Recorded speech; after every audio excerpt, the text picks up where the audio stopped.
and go. And then a 3 and a 2 and a 1 is fine. Well, hello there, Kansas City. Steven St. John here with another episode of Hot Mic with SSJ. And yes, my voice is fucked up. I don't know what has happened, but I've struggled with my voice since I was sick at the beginning of the year, but it came back and it was fine. But I did do a tremendous amount of shouting during the divisional playoff game and the AFC Championship game. I'm not shouting anything bad, but when I go to my daughter's basketball games, I try to, come on, girls, let's go, defense, hands up. I'm encouraging. And so, and then, doing the show and House of Hustle podcast, just other things, just my voice is weakened. And so it's been hard this week to get through it. So this will be an abbreviated podcast. I have Todd Leabo here. He's got to go to fucking Arrowhead and do the press conferences for Super Bowl bye week. Here's what I think where we blame this voice for you. If the Chiefs just would have had home field advantage, you wouldn't have been screaming during the game. I yelled a lot. Because you would have been working. Yeah. You can't shout in the press box. No, I can't. No. With good reason. So thanks, guys, for fucking blowing some of those games. Got your little baby voice down a little bit. Can I get my soapbox real quick before we talk about some other things? Yeah. This is you sound a little bit like Peter Brady. You said I sound like Harvey Firestein. A little bit. Remember the Brady Bunch where Peter's voice changed? Yeah. When it's time to change. That's when his balls dropped. Are your balls dropping? Maybe. Hold Finally. on. Wait a minute. Yep. I Congratulations. just want to get this off my chest. I know a lot of people already talked about this, but now I want to. For the people complaining about Taylor Swift being shown at football games and Travis Kelce and Taylor Swift being shown on the field together, could you do me a huge favor and shut the fuck up? For me. If you're not going to do it for yourself or your family, can you shut the fuck up? Do you know anyone who's really mad, or is it just stuff you see on the internet? Oh, no. There's plenty of people on my Facebook. Yeah, but who are they? Don't you have to name names, but are they people you know, or are they just some people I know, just people, like, I'm trying to watch a football game. I don't like it. Most of the stuff I see on social media is like generally politically motivated, and it's just like there's just some disgruntled people that I'm friends with on Facebook. All right, some angry people. You'd rather have gruntled friends. Just shut the fuck up.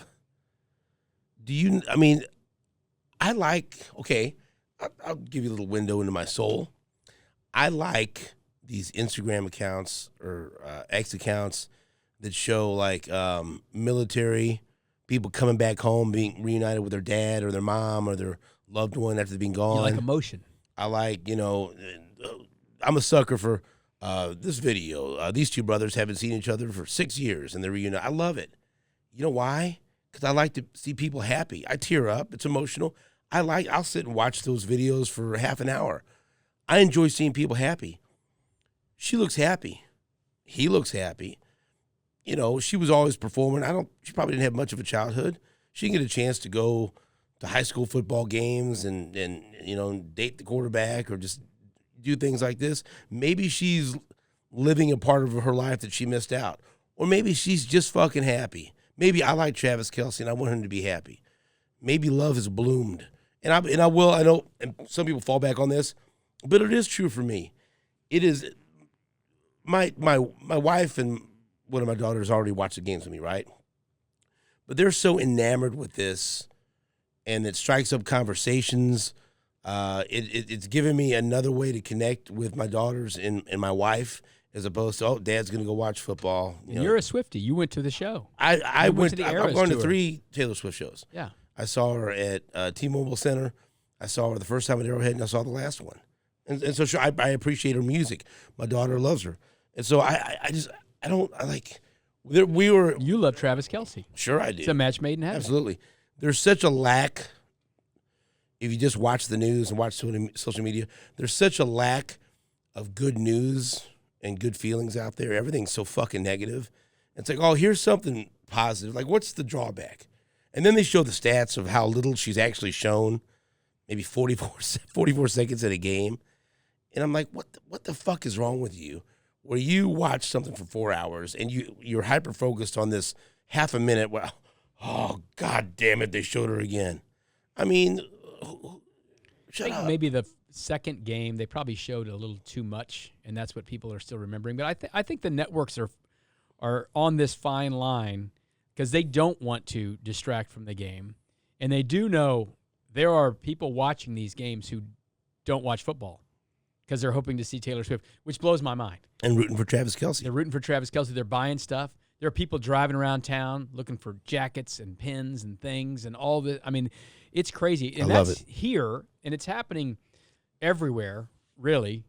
I mean, Travis Kelce jersey sales, all this stuff. I mean, Kyle Juszczyk's wife's making coats up, and now people are buying those things. Now it's NFL licensed. It's crazy. Like, we've talked about this, that the Dolphins game, I got some video of them walking off the elevator with Patrick and Brittany after the game. And after the game. You've been paid over $7,000 in royalties for I that haven't video. been paid, but that's when people started reaching out to me wanting to license the video. I'm like, it's just a video of some people. But little did you know. Little did I know there was no other video of that happening because there just wasn't much of them together. Now, there's 14 billion videos of them together on the field after the game in Baltimore now, so it's whatever. But they was kissing. I've never had anyone reach out to me like, hey, let me have this to do this with. I'm like, it's just I was in the right place at the right time when they're getting off the elevator. And listen, I'm a trained journalist. I'm prepared to be ready for whatever happens. But it is wild to me that that's where we are. But I'm not mad about it. I think it's fun. I think the NFL is so big. 60 million people watched the game the other day, right? They had 50 million for the game before. Right. That's partially because of Patrick Mahomes and the matchups, and the game is huge. But there's a bump somewhere of people watching these games who don't particularly care. And the Super Bowl is going to get a big number because it always gets a big number. And I always say this, games with the biggest, best numbers are always games that are good games that come right down to the wire. That's also part of this thing. But there will be people who are, she's got a concert in Tokyo. They'll be tracking the plane like Santa Claus on Christmas Eve. She's going to get there, and she's going to go to this Super Bowl, and she's going to watch this thing, and they'll show her some there because the Super Bowl definitely is not just about the game. When you watch the telecast, they've had this thing in every year at the Super Bowl, no matter if they're playing in Miami, New Orleans, SoFi, whatever, they show who's in the boxes, right? Who are the fancy people who are there. I like watching that. And it's a promotional thing for the network that's doing the game as well. This is CBS, right? So they'll be showing people who are part of CBS TV shows, hey, don't forget, coming up after the game, watch this show. It's part of the deal, man. That's the society we live in. It intersects with sports. I love boxing. You know what? One of my favorite parts of watching a big fight has always been the telecast right before the main event. And they used to do it a lot more on TV. They do it during pay-per-view fights. But if you're there at the fight, like say when I went to the Mayweather-Victor Ortiz fight out in Vegas, the ring announcer grabs the microphone in that interim between the co-main and the main. And now let's see the stars of stage and screen who have come tonight to watch this, and Academy Award, Denzel Washington, and all these great celebrities. I love that shit. That's fucking cool. I like to see, I don't see why people are put off by that. And, by the same token. The crazy thing is, the Chiefs, we're just a little Kansas City, right? And we've got some famous people who love, Jason Sudeikis, Rob Riggle, Eric Stonestreet, Paul Rudd. These people love the Chiefs. If you added them together times like 1,000, not close. They're not even like Taylor Swift's toenail. I mean, it's like that's the unbelievable thing about this is that someone who is literally one of the top 5 most famous people in the world is all of a sudden rooting for the Chiefs. It's just super crazy. Yeah, and then if you watch a Dallas Cowboys game, I know he's the owner, but how many fucking times do you have to see Jerry Jones, eating prime rib or scratching his balls? Like, I don't want to fucking see him. But they do. It's okay. It's part of it. And if you watch a Cowboys game, you're going to see Jerry Jones. Hey, listen, that's what the NBA basically is. Like, who's sitting in the front row at all those games. I mean, it's less about the game a lot of times than who's there at the game. People who get mad about this just want to be mad about something. Right. They really do. It's fine. We haven't missed a play of a game because of their show. Oh, we came back late. We didn't see MVS make the game-winning catch because we were looking at Taylor Swift. Now, I do think this. I'm going out to Las Vegas next week for the Super Bowl. And so we're going to be out there Monday, Tuesday, Wednesday, Thursday, Friday, all this stuff, right? Uh-huh. So It's going to be crazy. It's going to be nuts because it's Vegas. You know, we had crazy times when we were in Miami. Our folks have been to Tampa during the pandemic. They've been to Phoenix. I've been to The craziest one was New Orleans. We've been to lots of Super Bowls over the years. Mm-hmm. This will be the craziest one ever because it is Vegas, and Vegas is crazy. You're going to get lit. I think it's actually probably good for people who hate that part of this that she is going to be in Tokyo for the entire week. She's not going to be – there's not going to be anyone spotting her in Vegas and going crazy about it. So that's probably a happy coincidence that she's going to be able to go to the game, but she's not going to have the insane amount of paparazzi running around all over Vegas because there's going to be plenty of stars in Vegas throughout the week. So it's probably a pretty good thing that that's not going to be an issue this week. And then it's right back off to wherever, Singapore or something after that. Big question is Travis going to Singapore after the Super Bowl? I don't know. Who knows? He should. All right, so let's move on and let's get in. And you know what? And perhaps he asks Taylor Swift to marry him at the Super Bowl, which I want. That's what I want. I don't think it's happening. I'd love it. It's a little quick. Let me. We know each other very well. You know what? Either you know or you don't know. He knows. Is that the right one? Yes. How does he know? He does. He's been intimate with this woman. He knows. I don't know how intimate he's been. No. Okay, so now I've got a recommendation. This is my recommendation this week of what to watch, and then we're going to talk. I'm caught up on True Detective? Absolutely. Because this thing's going off the fucking rails. You didn't even watch True Detective Sunday night. No. I did. This thing's going off the fucking rails now. Yes. But well, here we go. This is my recommendation, and this is fairly new, so I think most people haven't seen it yet. It is excellent, as long as you don't mind reading some subtitles. It's probably 50-50 in English and subtitles. But I can tell you it's very, very good. It's on Netflix. And it's a new limited series, so it's 6 episodes. It's called Griselda. Have you seen anything about this? Is this very good? Is this a Taiwanese mob or something? No, weird Taiwan. It's not the Taiwanese fucking mob. What's this one about? Why would you say it's the Taiwanese mob? Because I'd heard there was some show about something like that. This I don't know. Is a true story. It's a biographical crime drama that stars. You mentioned Eric Stone Street, his co-star from was it Modern Family, Sophia Vergara.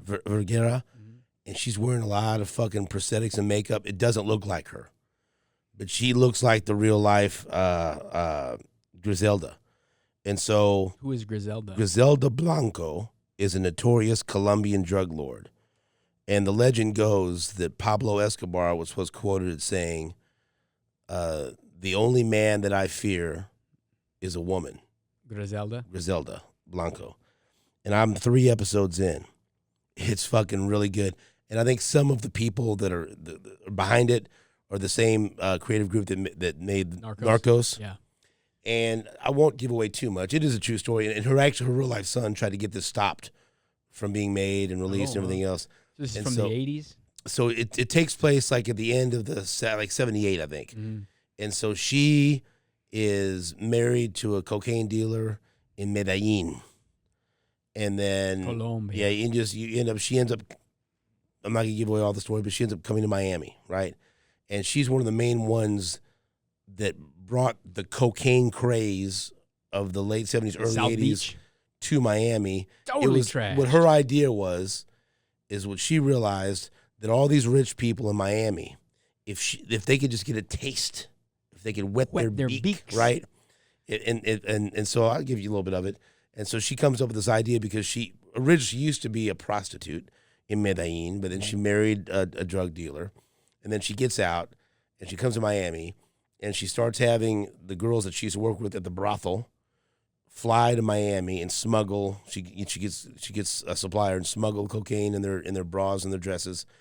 And so then she comes up with the idea to start going to these real rich parties and then giving these rich white people samples. Right. And then it's funny to see these they're kind of like uppity parties and all of a sudden turn into a rager. All kinds of shit's going on, right?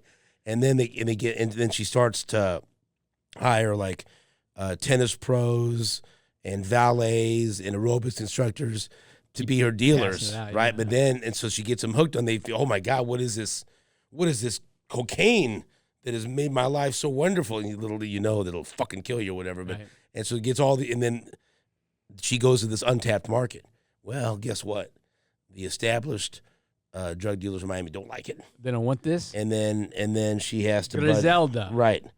Oh man, let me I'll tell you watch it. something. And then she has to butt heads with the people back in Medellin and the Ochoa brothers and all this. It's fucking fantastic. It's violent, but it's great. But if you didn't know it was her, You wouldn't know. you would know it was her. Yeah. And that means she's really, really good in it.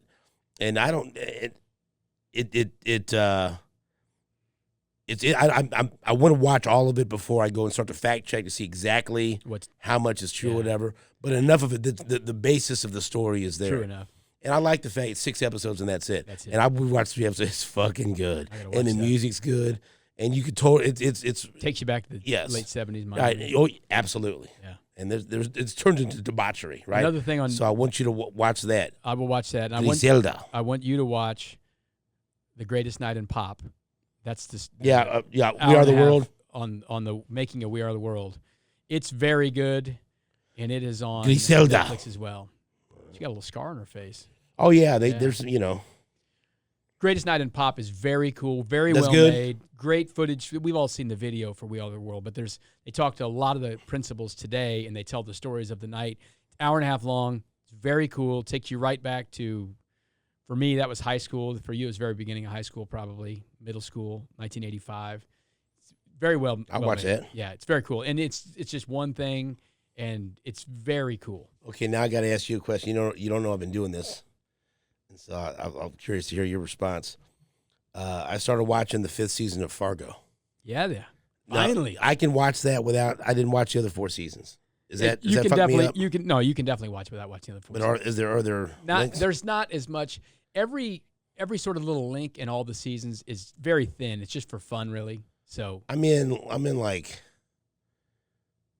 3 or 4. I've done 3 or 4 episodes. Right. mm-hmm. I like Juno Temple. I liked her in The Offer. Right, John Hamm with his nipples pierced he's a little wild. is a so this is where it's losing me.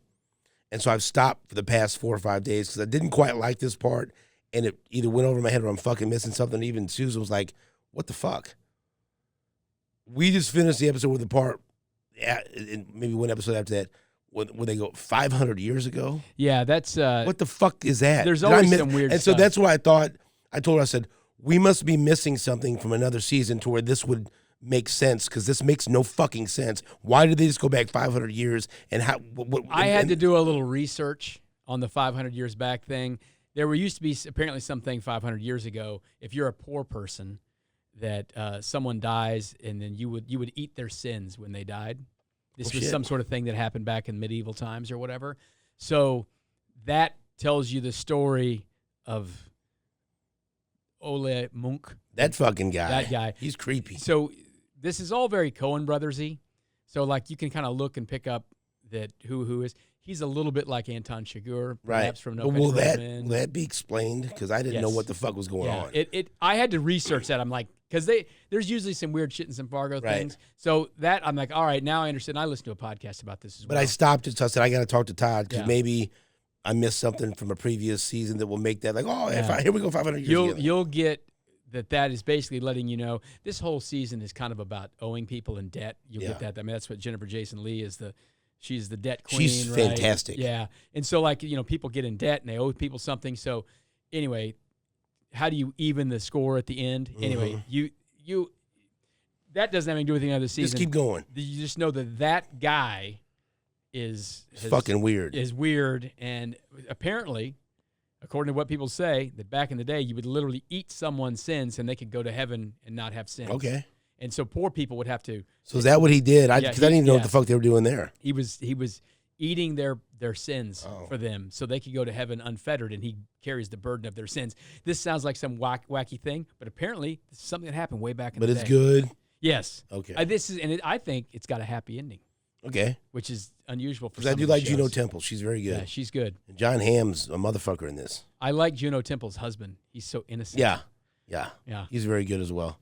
The last half hour of the season finale is so tense. And the other thing that made me I had to stop is at the beginning they're right into that fucking fight, that big brawl at the school, and they never really they never explained that. I said, is this like a continuation from something that happened in season 4? No, it's just basically what the fuck was that? It was setting you up to get her in the system to where someone would find her Okay, name so that I didn't know. Okay, because you've gotten through. She's playing right. She's a different. But that's something that they personality. just jumped into. I'm like, this can't be starting fresh. No. Okay, all right. So all move the on. seasons are different.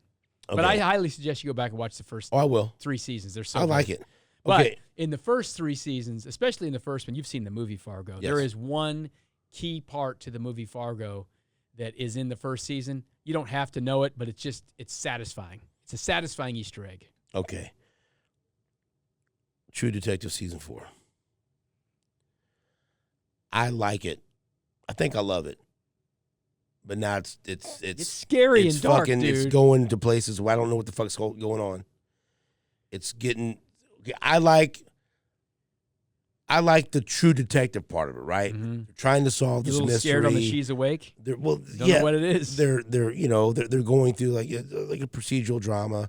They're looking through the clues and trying. I love that shit. Forensic shit. And I like the continuing storyline. A part of it is Jodie Foster. He goes, what's the question? Ask the right question, and how the thought process. I think that's smart TV. I like that shit. And they're trying to think out and trying to figure out the investigation. I love that. And I'm hoping it doesn't get too supernatural for me, because I'm gonna tell you what, it's fucking nightmare fuel. Yeah. The fucking part Like when that fucking guy that's in the coma. Yeah. What was that show that scared your ass? Oh no, the El Cucuy. What was the name of that show? El Cucuy. It was the name of an HBO show for like 1 year. It was another one of those limited series. What was that fucking called? Oh. Because that's where it came back. Right. I know what you're I'll talking about. look it up. You talk. But anyway. I'll look it up. You talk. Was it with Jason Bateman? Yes. Yeah. Okay. Yes. I'll look it up. But that fucking scene, and I'm sorry if you, spoiler alert, hopefully you're fucking going along with this, where the guy that they pulled out of the fucking ice, who somehow was alive. He's frozen. And then they fucking got him in the hospital, and he wakes up in his coma, and both of his legs have been amputated, and one arm, and his fucking eyes, his corneas are burned, and this is the outside.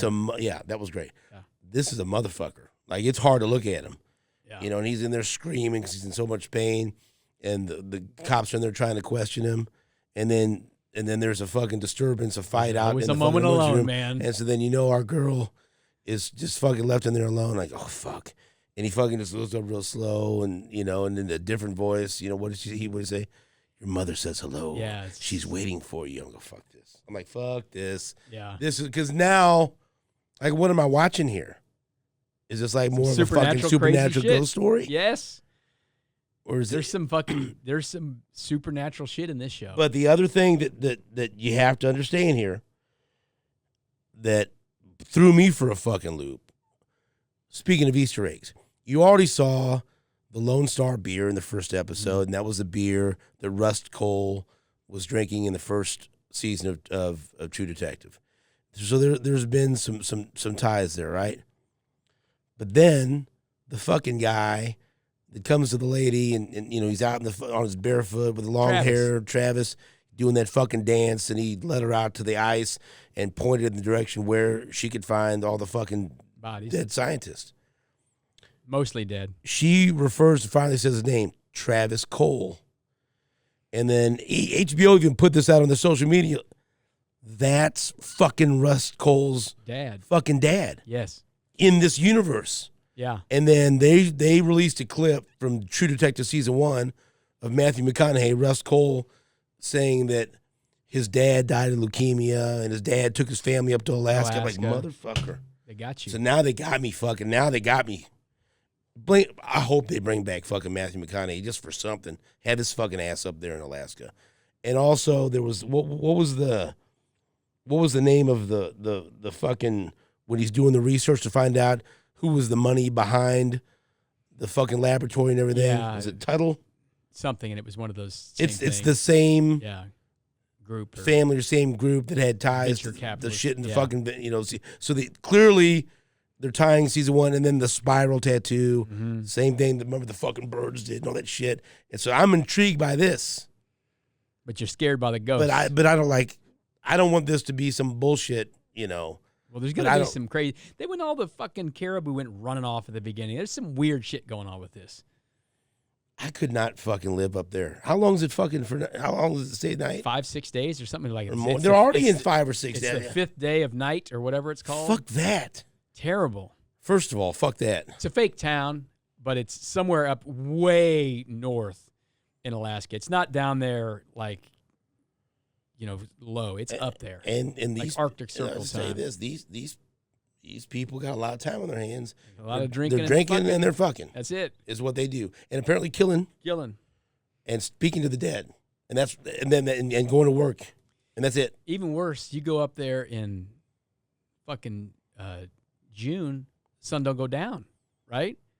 I think I'd hate that even more. I couldn't handle that. I need a day and I need fucking night. We went to Canada this last summer in June. We weren't way north. We were north enough though, and it got dark, but it wasn't. It was like 11 o'clock at night before it was like, oh, wow, it's really fucking dark out here, And then the sun came up pretty early. I don't like that. You keep going a couple hundred miles north, you got those things where it's just the exact opposite. You'll have days. What was that? Al Pacino, right? Insomnia. Oh, Remember yeah, that movie? yeah. That was up there during the summer, and this fucking sun never went down. They had to black out their shades and everything. I don't need that. So then Annie We K. should just move to the equator where it's the same shit all the time. Annie Kotak. She's the lady that was killed. They were originally investigating her murder 6-7 years ago. Now they find it's tied to this because she was dating one of the guys at the was it Salah Lab, whatever. That's how you said. And they're trying to fucking link all this shit together. I think I've got a grasp on it. Do you like that birthing scene? I didn't. No. Blow up tub? It was fine, but I need to see that. I asked Susan, I said, would you wish you could have given birth like that? She goes, fuck no. No. That looked painful. It was natural Right. in a blow up tub inside a hut. In front of many women, so that's fine. All the midwives. So do you think this is good? Yeah, it's entertaining. It's interesting. It's also one. Don't be fucking around your phone. Watch a show. You got to watch. You got to listen. You got to. I have captioning on in a lot of these shows because some of these names are interesting. You know what I mean? And like when they said Travis Cole, it was spelled like Russ. And I mean, it was like, dude. I have captioning on fucking everything. I'm nearly. I don't have it on. I can't fucking follow nothing. I don't have it on like regular. I don't have it on shows, sports. like the news or the sports can't have it on. No, but if you're watching these shows when these wild ass names too, because a lot of these names are like native in some way, and like I gotta know how to spell that. I want to know what that is. And it did help me when she said Travis Cole. And I remembered Russ Cole's name was spelled weird. It's like got an H in it or something. And I was just like, oh. Jodie Foster's fucking good. She is good. She's real good in this. I mean, she's a great actress, but I mean, I didn't like when I saw. Did you like the sex scene with her on the dresser? It was It was eye opening. It was surprising. It was aggressive. It was very. It was not what I expected. I didn't think that was going to happen in one of the episodes, and it did. No. But like when they announced who it was going to be, I was like, oh. Jodie Foster's a great actress. She's a great actress. And so if she signed up for this has got to be fucking good. But I wish they had another name. Boom, you know what I mean? Her but counterpart. But the lady that plays her counterpart, like I told you, she's a former world champion boxer. And then she's fucking fantastic. She's really good. And so Kenny Powers' brother, he's got some secrets. Callie Reese is the name of the co-star, and John Hawkes is Captain Hank Pryor, who also, like you said, played Kenny Powers' brother. I've never seen his son in much. What has he been? I don't know what he's in. He's good. Yeah. But yeah, I feel somehow his dad is involved. He's trying to hide too much shit. A lot of hiding stuff. He slapped the fucking shit out of his son. I can tell you that. He did. And so I don't know where this is going. I don't want it to get too supernatural, but clearly it's getting scary because they keep saying she's awake. Was scary. But okay, is Annie K she? Probably. I don't know. I'm asking you what your prediction is. Is just some big spiritual she? Because that's what we're trying to decide. Do you think Annie Kotak is she? No, probably not. I think it's a bigger mystical she that goes back into legend and lore of that area of the country's native people. Do you think there's any chance Matthew McConaughey shows up in the final episode? That would be wild. I mean, they've laid it out. There. It's totally plausible. They fucking should. It'd be great. He might be in some cabin up there. What year That's is what this? I mean. Fuck, I don't. See, there's these things kind of. I don't know what it is. I don't know if it's current times or what. I feel like it was like fucking 2019 or so. Because I hate when people fucking do this. Somebody fucking got online Were you and on the fucking. wrong Reddit string? No, somebody got online and totally like, there's no way that there could be Rustin Cole's dad because this year. I'm like, shut the fuck up. I mean, Well, we're this watching guy's been supernatural dead for years. shit. He's been dead for years. This ghost. Right. So- But they tried to just, it was like when people complained about the fucking Game of Thrones finale. And remember when they were like, oh, remember the fucking, the fight between the brothers? What the fuck The was her mountain name? and the hound. Yeah. I didn't think that was realistic enough. You're talking about a fight not realistic enough while fucking dragons are flying behind you. Yeah. Just fucking watch the show and quit trying to disprove everything. And This guy is, he couldn't be because in this year, and then he went to Alaska. Rah, rah, rah. Like, motherfucker, watch the show and just enjoy it. Enjoy the show. So thumbs up with that. Yeah. All right. I'm going to keep watching. And so True Detective will come back and follow along with the next episode. But I'm telling you, man, and I would hope you at least watch one episode for the next time I talk to you, Griselda. I'll watch it. That's a show my wife will definitely not watch. No. That's a show I can watch at night when she's asleep. Oh, yeah. It's I'll fucking, there's some bullshit going on. Yeah. All right. That is, my voice is now saying, fuck you, Steven, let's stop. So I will listen. That is for another week, an episode of Hot Mic with SSJ. Until next week, the microphone is off. He's off.